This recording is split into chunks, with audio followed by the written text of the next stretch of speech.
안녕하세요. 저는 지난 화요일 날 서안으로 돌아와서 류띠에 있는 호텔에서 격리 중에 있습니다. 들어오는 과정이 너무 까다롭고 복잡했는데 여러분들이 도와주시고 기도해 주셔서 무사히 들어올 수 있었습니다.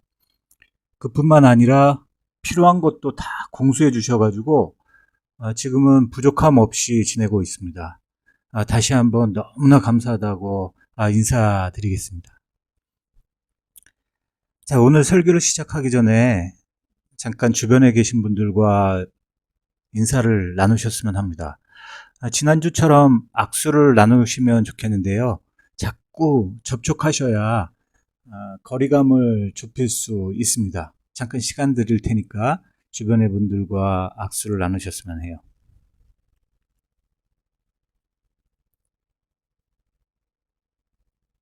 자, 그럼 설교를 시작하겠습니다.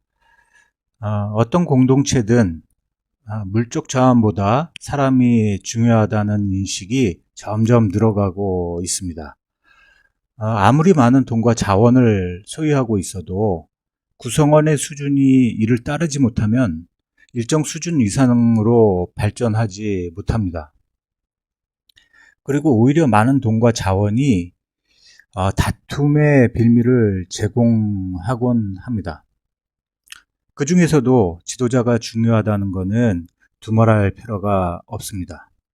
나라에서는 누가 지도자가 되느냐에 따라 나라의 운명이 바뀌고 회사와 가정, 교회도 마찬가지라는 것을 우리는 경험해 오고 있습니다. 예수께서도 소경이 소경을 인도하면 다 함께 구덩이에 빠진다라는 말씀으로 지도자의 중요성을 말씀하셨습니다. 그만큼 지도자와 지도자의 역량은 매우 중요합니다. 우리가 살펴보고 있는 느헤미야는 탁월한 지도자였어요. 첫째로 느헤미야는 훌륭한 행정가였습니다. 오늘 본문은 아니지만은 6장 15절을 보면 느헤미야는 예루살렘 성 재건을 시작하고 52일 만에 그 공사를 성공적으로 마칩니다. 부족한 자원과 인력으로 축구장 크기 10배만한 공사를요 52일 만에 완성했으니까 대단한 행정가이자 건축가라 이렇게 말할 수 있죠. 우리가 자세히 살펴보지는 않았지만 사실 3장에는 이 공사에 참여한 사람들의 명단과 담당했던 구역이 나옵니다. 제가 지도를 펴놓고 공사에 참여한 사람들과 담당 구역을 이렇게 비교해 봤어요. 그랬더니 느헤미야는 재력이나 능력이 많은 사람들에게는 좀 더 많은 구역을 맡기고요. 상대적으로 능력이 적은 이들에게는 적게 맡김으로 일을 적절하게 분배했다는 사실을 알게 되었습니다. 그리고 여기에는 참여자들이 무리하지 않도록 세심하게 배려한 흔적들이 나타납니다. 거기다 공사의 효율성도 높이기 위해서요. 참여한 이들의 집 바로 앞에 있는 구역을 맡겼어요. 그러니까 집 앞에 있는 구역에 성벽을 짓도록 만들었습니다. 아무래도 자기 집 앞에 있는 성벽을 건축하면 시간도 단축이 되겠죠. 거기다가 자기들의 안전과 직접적으로 관련이 되다 보니까 더 정성을 기울일 수밖에 없었습니다. 이렇게 느헤미야는 뛰어난 행정력을 갖추어서 이 공사를 진행해 갔어요. 그런 훌륭한 리더였습니다. 또한 이 느헤미야는 하나님께서 주신 시대적 사명을 분명히 깨닫고 백성을 그 길로 인도했던 진짜 리더였습니다. 리더라는 건 가야 할 바를 분명히 알고 무리 앞에 서서 이끄는 이 아니겠습니까? 그런데 느헤미야는 그 역할을 확실히 수행했던 인물입니다. 3절을 보면은 느헤미야는 예루살렘 성벽 건축을 가리켜서 큰 역사라고 표현합니다. 큰 역사. 그런데 이게 본래는 위대한 일이라는 뜻이에요. 그러니까 느헤미야는 자신이 지금 하고 있는 일이 하나님께서 맡기신 위대한 일이라는 분명한 인식을 소유하고 있었습니다. 요즘식으로 말하자면 하나님의 비전을 품었던 사람입니다. 그리고 자기만 그것을 소유했던 게 아니고 이스라엘 백성에게도 그 비전을 공유하게 해서요. 신분, 지위, 남녀의 차이를 넘어서 하나가 되어 성을 건축하도록 단결시켰습니다. 더욱이 건축을 시작한 게요. 양력으로 치자 그러면 8월 1일에 건축이 시작됐어요. 그리고 완공된 것이 10월 25일이니까요. 가장 무더운 시기에 이 예루살렘 성을 건축했던 거예요. 날이 더우니까 불평도 많이 나왔겠죠. 그런데 느헤미야는 이를 잘 관리하고 52일이라는 짧은 기간 안에 완공을 이끌어냅니다. 그리고 밖으로는 대적자들의 공격을 잘 막아내고요. 내부적으로는 경제적 불평등을 완화했으니까 정말 탁월한 지도자라 할 수밖에 없습니다.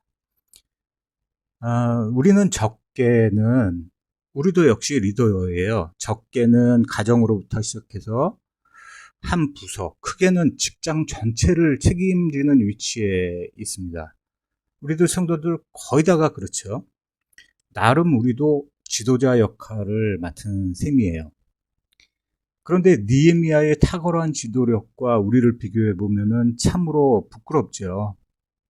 전혀 그 느헤미야처럼 제대로 감당을 못하고 있으니까요. 그만큼 느헤미야는 우리에 비해서 탁월한 리더십의 소유자였습니다. 본문으로 돌아와서 6장 1절을 보겠습니다. 다 같이 한번 보세요.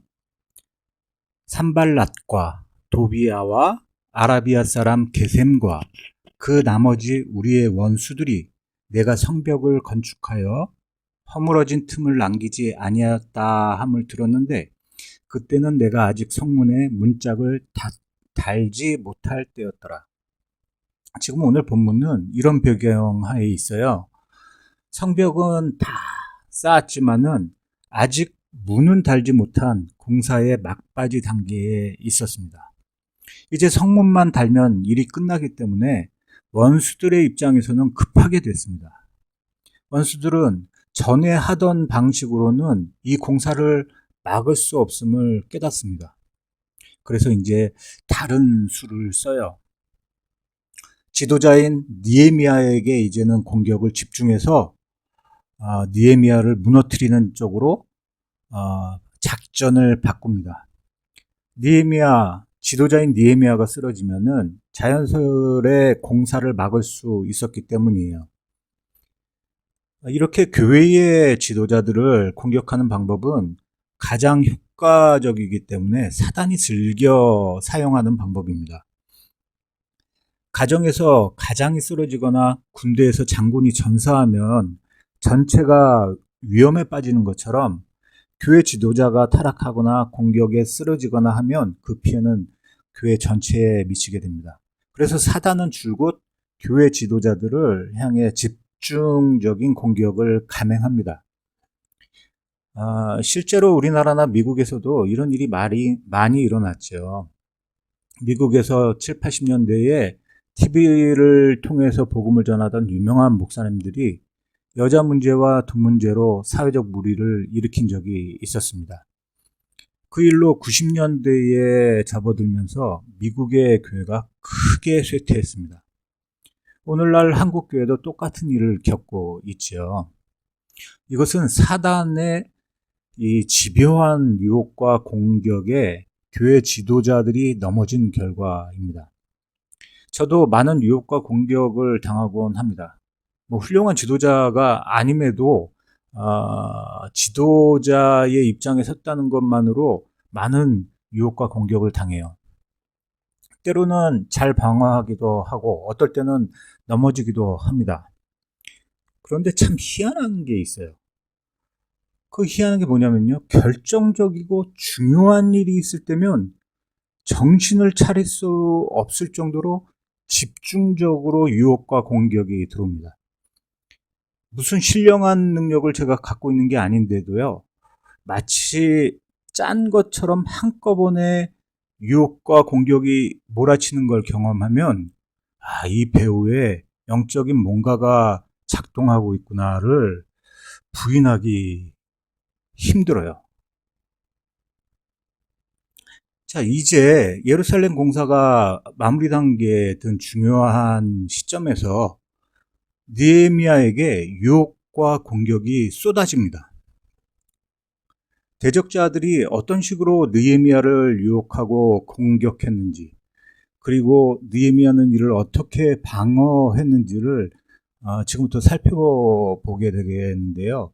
본문에는 네 가지 유형의 공격이 한꺼번에 쏟아지는 것을 알 수가 있어요. 여기 나오는 네 가지 유혹과 공격을 저도 비슷하게 공감해 온 터라 경험해 온 터라 상당히 공감이 돼요. 사단은 여러분에게도 아마 이런 식으로 공격하게 될 거예요. 그래서 여러분도 주의해서 살펴보셨으면. 첫 번째 공격은 2절에 나옵니다. 같이 보시죠. 산발랏과 게셈이 내게 사람을 보내어 이르기를 오라 우리가 오노 평지 한쪽에서 서로 만나자 하니 실상은 나를 해하고자 함이었더라. 느헤미야의 대적자인 산발락과 게셈은 예루살렘으로부터 37km 정도 떨어져 있던 이제 오노라고 하는 마을에서 협상하자고 느헤미야를 부릅니다. 이렇게 멀리 부른 이유는 노상에서 느헤미야를 암살하고자 하는 의도가 있었습니다. 그러니까 뭘 평화를 맺고 조약을 맺자 이런 게 아니고 오는 중에 암살하려고 했던 거예요. 제가 생각하기에는 아마 이렇게 말하면서 협상을 시작하지 않았을까 생각해요. 이렇게 말했을 거예요. 우리는 사실 당신의 일에 지금까지는 반대해 왔습니다. 그런데 예루살렘 성을 성공적으로 완성하는 걸 보니까 당신은 참 대단한 지도자라고 인정할 수밖에 없어요. 이제 우리 사이의 싸움은 이제 그치고 대화로 문제를 풀어갑시다. 자, 좀 멀지만은 오노라고 하는 마을로 오십시오. 아마 이런 식으로 아첨과 유화책으로 유인했을 겁니다. 이런 아첨과 칭찬의 말은 실은 위험할 때가 많아요. 잠언 26장 24절에 이런 말씀이 있습니다. 원수는 입술로는 꾸미고 속으로는 속임을 품나니. 그리고 잠언 26장 28절에는 아첨하는 입은 패망을 일으키니라 하는 말씀도 있습니다. 원수는 늘상 공격만 하는 게 아니라 이런 식으로 칭찬과 아첨이라는 방법으로도 공격을 합니다. 저는 선배 목사님들로부터 사역할 때 주의해야 할 내용들을 자주 듣곤 했어요. 그 중에는 이런 충고도 있었습니다. 박 목사님 아마 처음 사역지에 가면은 이런 사람들이 있을 거예요. 어머, 목사님 설교가 너무 좋고 인상도 너무 좋아요 하고 뜨거운 반응을 일으키는 사람이 반드시 나타날 거라 이렇게 말씀하더라고요. 그때 착각하지 말라는 거예요. 제가 뭐 인상이 좋거나 설교를 잘해서 그런 얘기를 하는 게 아니라는 거예요. 그리고 그런 사람들은 결정적인 순간이 오면 바로 그들이 가장 먼저 반대하고 목사님을 힘들게 만들 것이다. 이렇게 경고하시더라고요. 사역하다 보니까 정말 그 충고가 맞더라고요. 가장 열렬하게 처음부터 반응했던 분들이 가장 먼저 빠르게 반대합니다. 그래서 왜 그럴까 하고 생각해 봤어요. 그런데 그런 분들은 좋은 반응도 빠른 만큼 나쁜 반응도 빨리 드러내는 거더라고요. 그만큼 사람이 빨리 마음이 바뀌고 그거를 참지 못하고 표출해내는 거예요. 이건 비단 목회 상황에서만 그런 건 아닙니다. 여러분 주위에서도 여러분을 너무 과하게 칭찬하고 띄워주는 사람들이 있을 거예요. 그러면 그 사람들을 너무 믿지 마시고 그 말을 너무 믿으시면 안 됩니다. 그런 사람들은 좀 사짜 기질이 있거나 그렇게 띄워놓고 금방 돌변해서 여러분을 추락시킬지도 모릅니다. 상대가 나쁜 의도에서 일부러 띄운 건 아니더라도 그 말에 휘둘리는 거는 최소한 조심하셔야 돼요. 그 말을 곧이곧대로 믿으면 낭패를 보기 십상이고요. 교만해져서 결국에는 실족하고 맙니다. 그래서 잠언 27장 21절을 보면 이런 말씀이 있습니다. 도가니로 은을, 풀무로 금을, 칭찬으로 사람을 단련하느니라. 뜨거운 불로 금을 연단하는 것처럼 사람은 칭찬으로 시험하고 칭찬에 의해서 어려움에 처하게 된다는 겁니다. 그래서 너무 칭찬이나 칭송을 받으려고 하지 말아야 합니다. 느헤미야는 이 칭찬과 유화책에 담겨져 있는 유혹을 잘 이겨냅니다. 2절을 보시면은 실상은 나를 해하려 함이라 는 말씀이 나오는데요.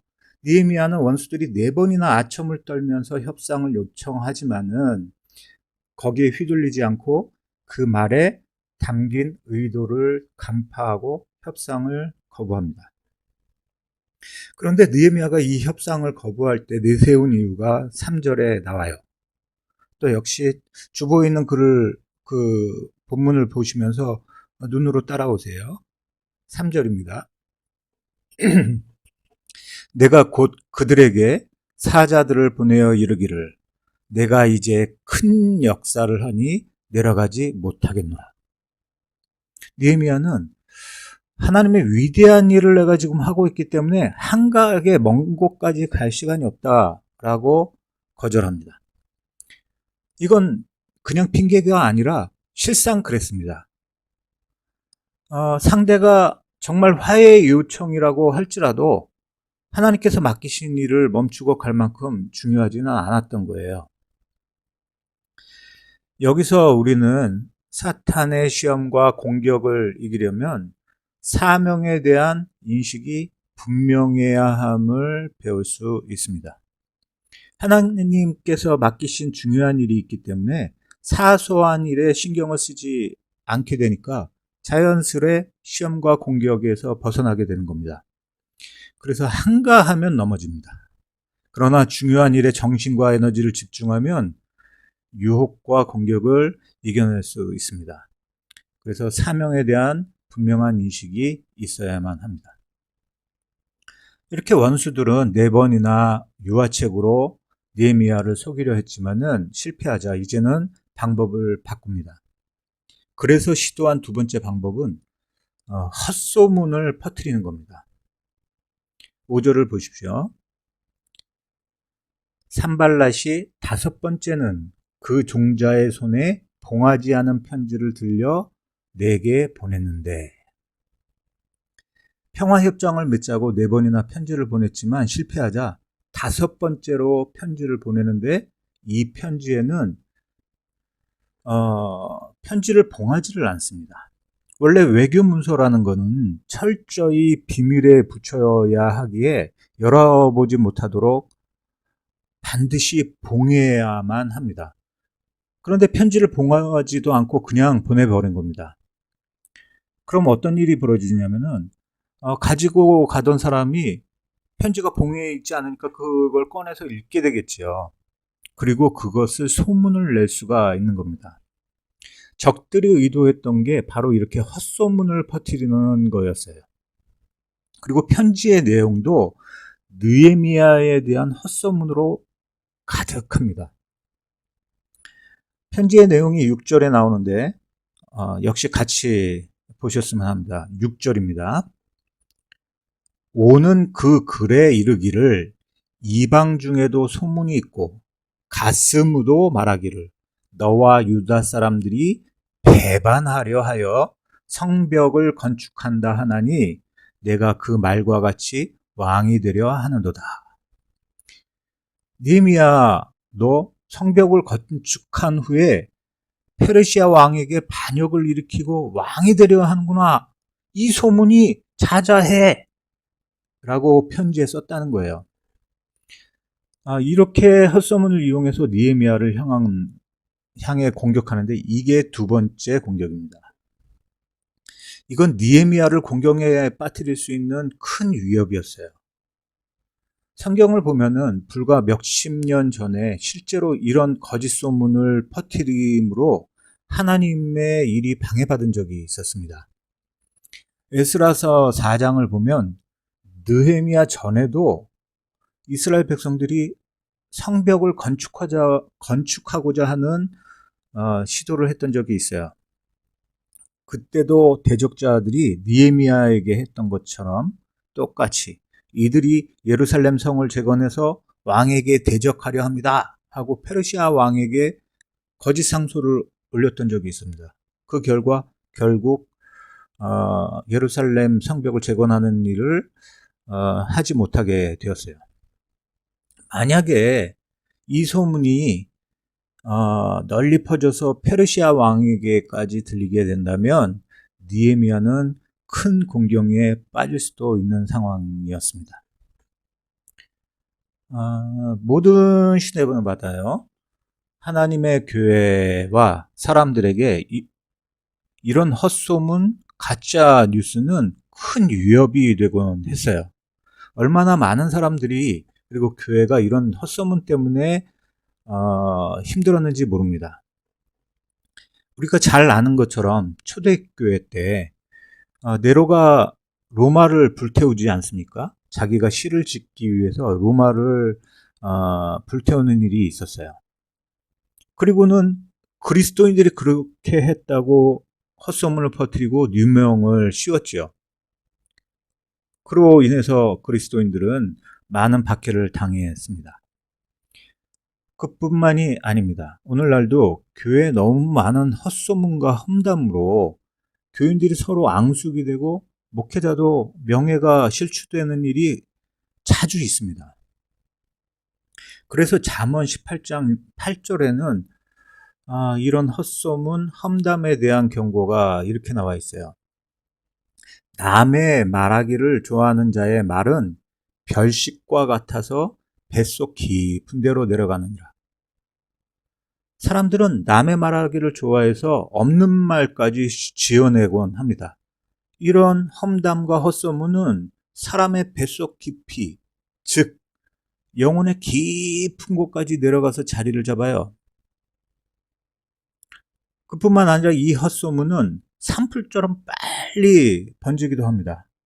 그 결과 한 사람을 죄인으로 낙인 찍고 소외시켜 버리곤 하지요. 우리 주위에도 가짜 뉴스로 개인과 가정이 망가진 사례를 어렵지 않게 발견할 수 있지 않습니까? 이런 헛소문과 가짜 뉴스는 인격을 살인하는 행위이기 때문에요. 절대로 해서는 안 됩니다. 본문으로 돌아가면요. 만일 이 소문이 퍼진다면 느헤미야는 정말 곤란한 상황에 놓이게 될지도 모르고요.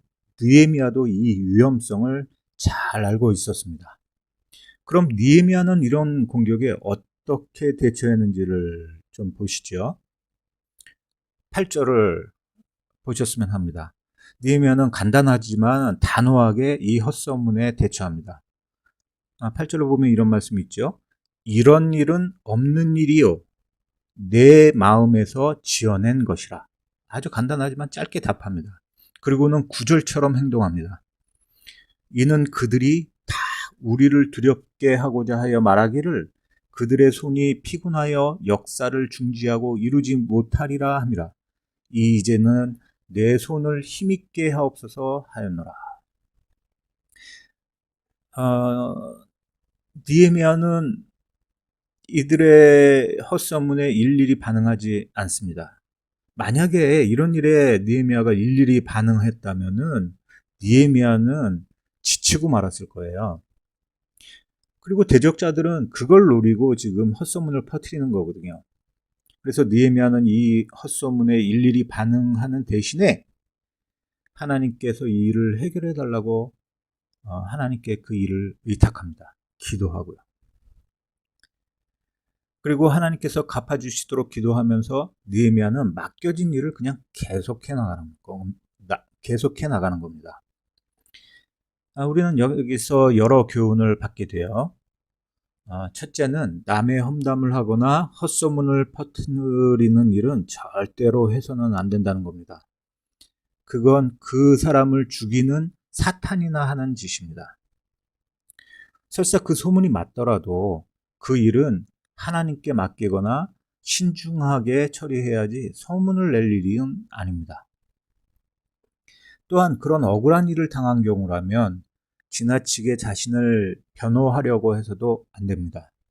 억울한 일에 대해서 일일이 대응할 것이 아니라 느헤미야처럼 원수 갚는 것이 내게 있다고 하신 하나님께 기도로 도움을 구하는 편이 낫습니다.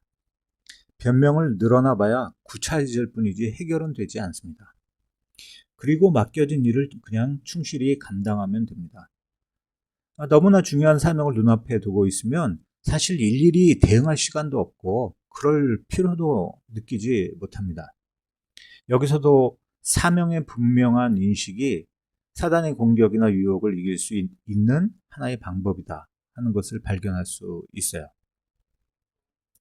자, 이렇게 사단은 한 번은 칭찬을 했다가 한 번은 거짓 소문으로 험담하면서 공격했다 하는 식으로 할 수 있는 방법은 다 동원합니다.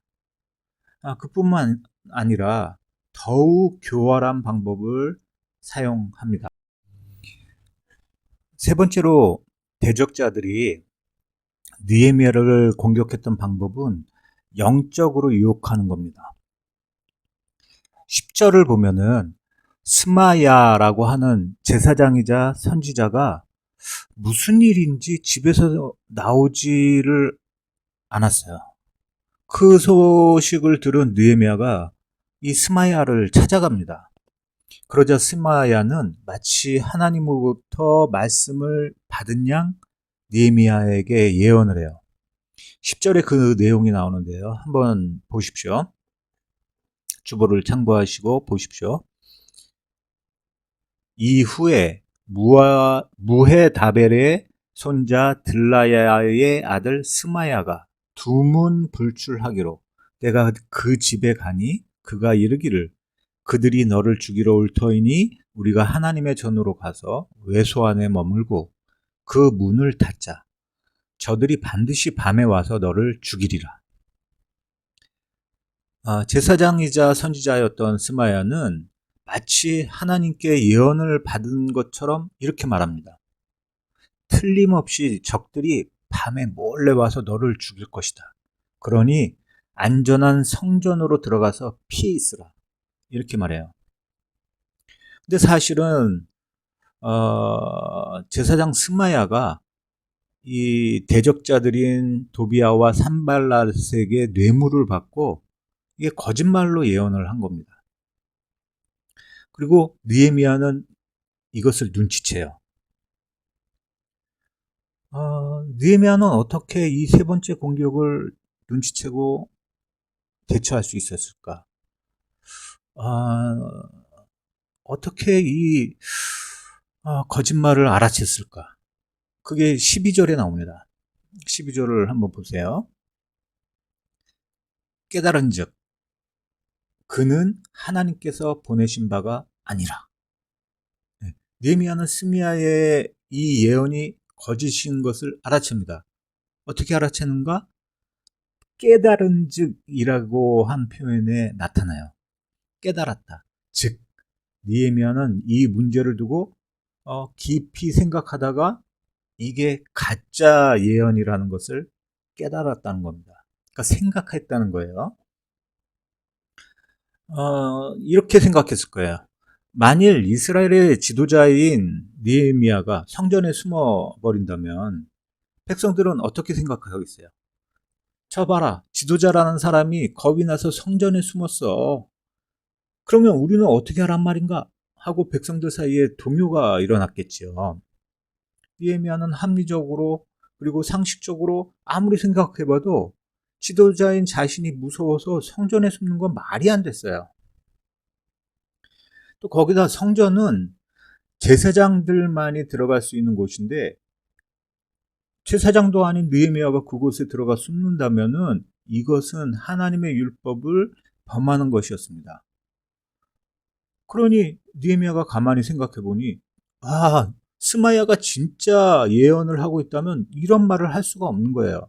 진짜 선지자라면 하나님의 율법을 범하도록 부추길 리가 없으니까요. 그래서 느헤미야는 이렇게 이성을 사용하고 상식적으로 판단해서 또 말씀을 따라 이 스마야의 예언이 거짓말이라는 것을 분별해냅니다. 자, 이 부분을 통해서 영적인 분별력을 갖추고 있어야 이런 거짓된 예언들, 거짓된 가르침의 유혹에 빠지지 않는다는 것을 알 수 있어요. 그런데 이 영적인 분별력을 갖추기 위해서는 이성과 상식, 경험, 그리고 성경 말씀에 대한 이해, 이 모든 것이 필요하다는 것을 알 수 있는 겁니다. 요한일서 4장 1절에 보면 이런 말씀이 나옵니다. 사랑하는 자들아, 영을 다 믿지 말고 오직 영들이 하나님께 속하였나 분별하라. 많은 거짓 선지자가 세상에 나왔습니다. 사단이 공격할 때는 마치 광명의 청사처럼 가장에서 나타나서는 하나님의 말씀인 것처럼 전하곤 합니다. 수많은 이단이 그런 경우고 또한 우리의 타락한 욕구에 맞는 달콤한 가르침들도 마찬가지입니다. 분별력이 없으면은 이런 것들에 속게 되어 있어요. 그래서 그런 가르침들을 분별하고 조심하라고 사도 요한은 요한일서 4장 1절에서 경고하고 있는 겁니다. 그럼 어떻게 분별할 수 있을까요?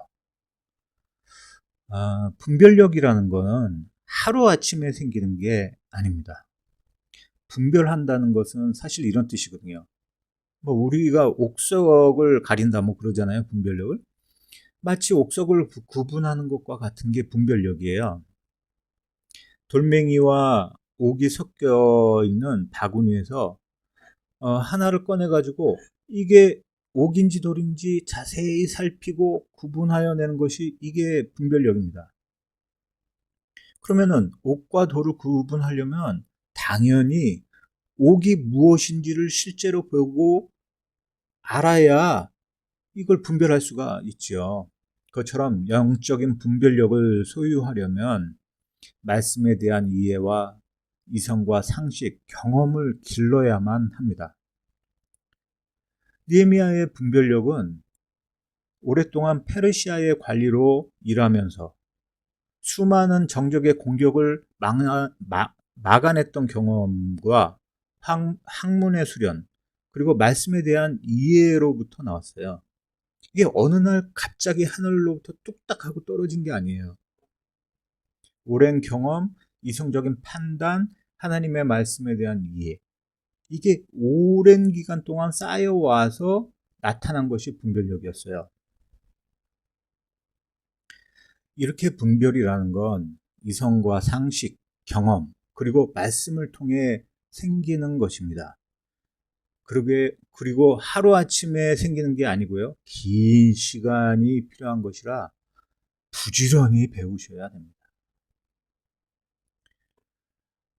이제 마지막으로 느헤미야를 향한 네 번째 공격을 살펴보겠는데요. 네 번째 공격은 주위 사람들의 압력을 통해서 역사하는 거였어요.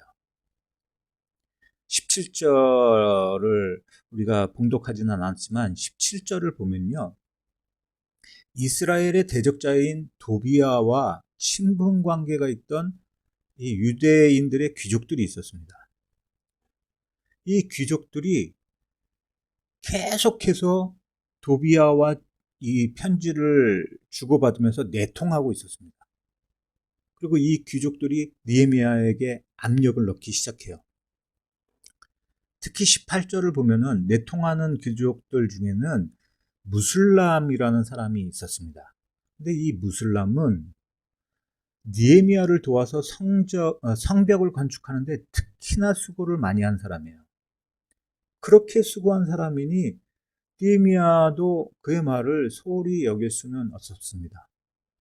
그리고 그를 꽤 많이 의지하고 있었거든요. 자, 사단은 이렇게 사람들의 영향력을 통해서 하나님의 사람을 괴롭히기도 합니다. 그래서 사람을 너무 신뢰하는 것은 조심해야 돼요. 삼가해야 됩니다. 그렇다고 모든 사람을 불신하라는 얘기는 아니에요.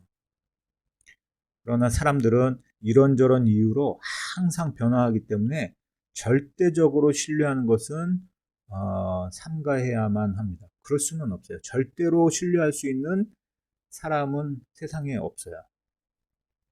흔히 교회에서 말하듯 사람은 신뢰할 대상이 아니고 사랑할 대상인 거죠.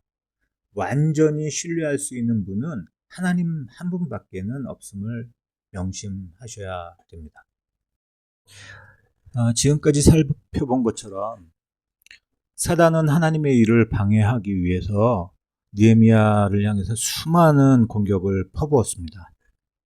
그 방법도 다양해서 때로는 칭찬과 아첨으로, 또 때로는 소문과 중상모략으로, 때로는 거짓 예언과 같은 영적인 유혹으로, 때로는 사람의 압력을 통해서 역사했습니다. 그렇게 파상 공세를 당하면 웬만한 멘탈을 소유하지 않고는 막아낼 수가 없어요. 우리가 앞에서 살펴봤던 것처럼 느헤미야는 이런 파상 공세를 막아내는데 그렇게 할 수 있었던 거는 이 예루살렘 중건이라는 것이 하나님께서 주신 타협할 수 없는 중요한 사역임을 분명하게 인식하고 있었기 때문입니다. 간단하게 말하자면 사명감으로 이 유혹과 공격을 이겨내는 겁니다.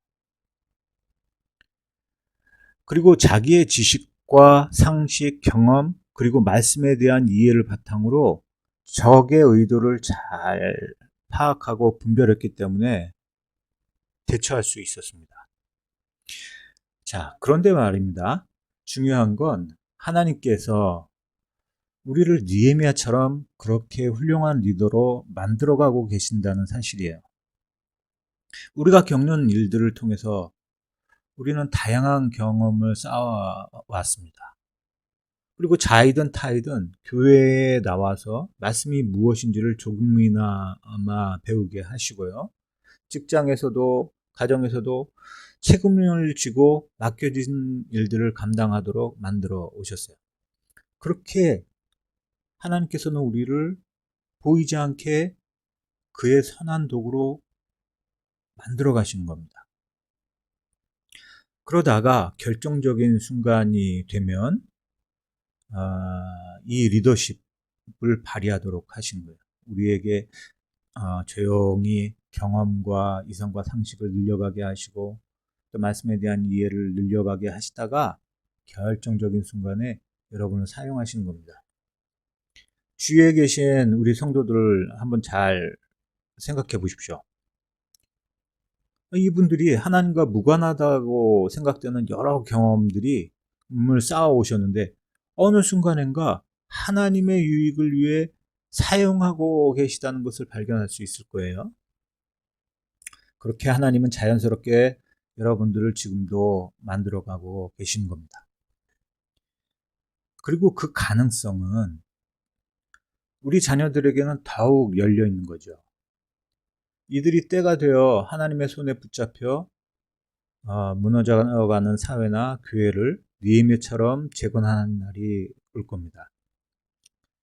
그래서 우리는 우리의 자녀들을 위해서 이들이 많은 경험할 수 있도록 그리고 지혜와 지식이 쌓을 수 있도록 기회를 열어줘야만 합니다. 그리고 하나님의 사명을 잘 인식할 수 있도록 기도해 주셔야만 합니다. 이 시대는 정말 하나님의 훌륭한 리더자가 세워져야 할 텐데요. 저는 거기에 한참 미치지 못하는 사람입니다. 그럼에도 불구하고 리더의 입장에 서 있다는 것만으로 여러 공격을 받곤 합니다. 그래서 여러분들이 저를 위해서도 기도해 주셨으면 합니다. 그리고 이런 기도의 부탁을 드리는 것은 사실 제게 하등 부끄러운 일이 아닙니다. 사도 바울 역시도요. 데살로니가 후서 3장 1절에서 이렇게 말씀하고 있어요. 끝으로 형제들아, 너희는 우리를 위하여 기도하기를, 주의 말씀이 너희 가운데서와 같이 퍼져나가 영광스럽게 되고, 또한 우리를 부당하고 악한 사람들에게서 건지시옵소서 하라. 사도 바울 선생님은 복음 전파를 잘 할 수 있도록 기도해달라고 요청하고 있고요. 또한 악한 사람들에게서 해를 당하지 않도록 해달라고 기도하라고 이 성도들에게 요청하고 있어요. 하나님의 위대한 사도도 이렇게 기도를 받아야 했다면 저야 오죽하겠습니까? 그래서 여러분들이 저를 위해서 또 한국교회에 그리고 이 땅의 지도자들을 위해서 많이 기도해 주셔야만 합니다. 그것이 결국에는 여러분에게 영적인 유익으로 돌아가게 될 것입니다. 네. 그럼 설교를 마치고 기도하도록 하겠습니다. 하나님 아버지 감사합니다. 느헤미야의 훌륭한 리더십을 살펴봤습니다. 우리에게는 이런 훌륭한 리더가 절실히 필요한 시기입니다. 하나님께서 지금도 이런 리더를 키우고 계심을 믿습니다. 그리고 우리가 그런 리더 중 하나임을 인식할 수 있게 해주시고 제 역할을 감당할 수 있도록 인도해 주시옵소서.